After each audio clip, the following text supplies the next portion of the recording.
Our journey begins in solitude, apart from the ever-triumphant presence of the Tokyo Metropolitan Symphony Orchestra.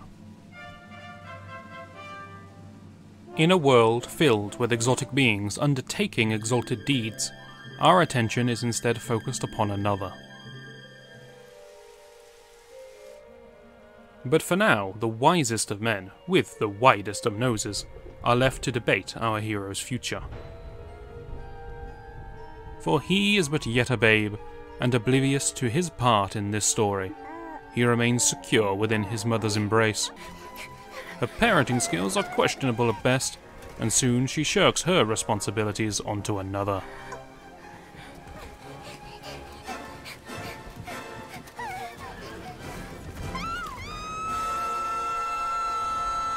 But such pressures are unsuited to one so young, and this urge to shun one's obligations runs deep within this particular family.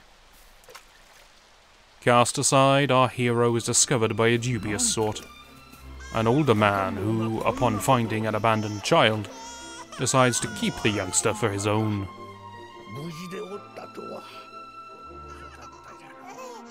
Several years of deceitful childhood pass, and the ravages of time are plain to see upon our hero's face.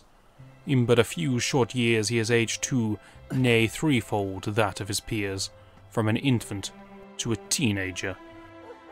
Such is the burden our hero suffers. Welcome to the imposing hamlet of Cobbleston. Here survival is conditional, and to secure his, our hero, must ascend a dangerous mountain pass, with only an ill-proportioned dog and a token cheerleader for assistance, named Sandy and Gemma in order of importance.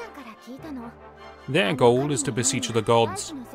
Through prayer they will ask for protection of this town, an ambitious and presumptuous goal, one that assumes their lives are of significant import to the heavens, and also a flawed plan, given that our hero is incapable of speech, and, by extension, prayer. Their plan laid bare, our hero takes his first triumphant steps towards his enforced goal.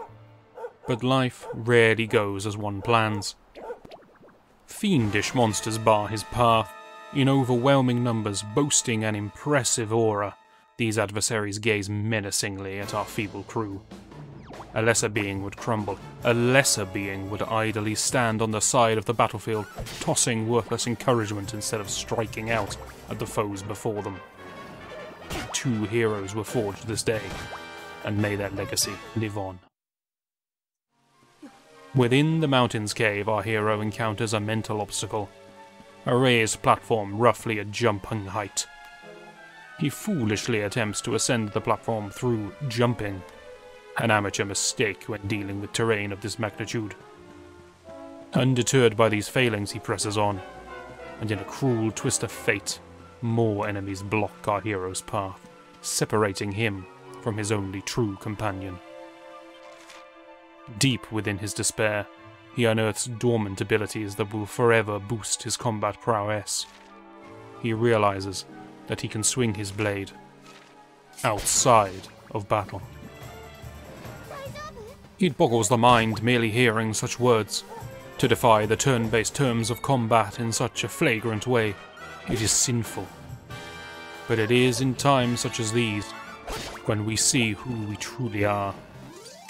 A hollow victory is achieved as our hero is awarded a boost in strength, as Gemma claps on condescendingly, straining whatever little relationship the two of them once had.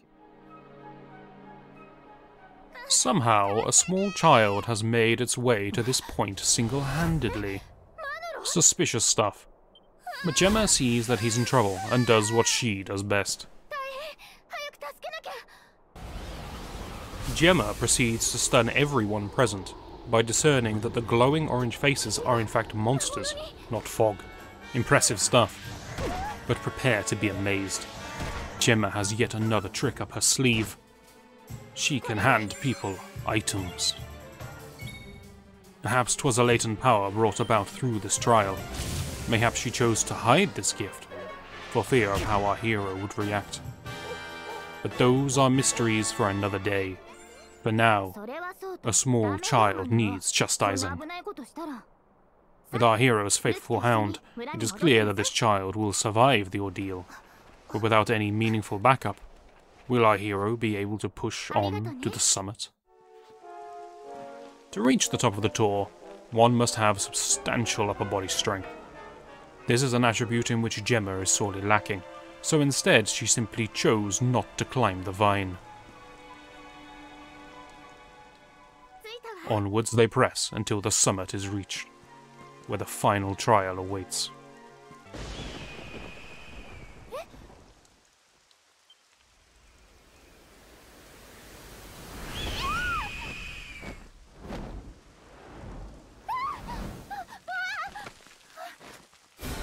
Ever the damsel Gemma cries out for assistance, as our hero rushes to her aid.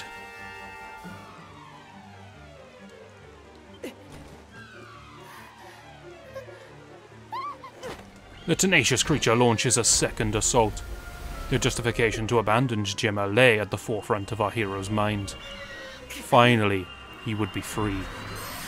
Those accursed fates, however, would not allow it. Nature itself conspired to save her, and their fates would be intertwined forevermore. Dejected, our hero resigns himself to partake in the ceremony with which he was once tasked. Not in any meaningful way, you understand. He merely stood there, possibly asleep, or otherwise containing his rage at the events which had transpired.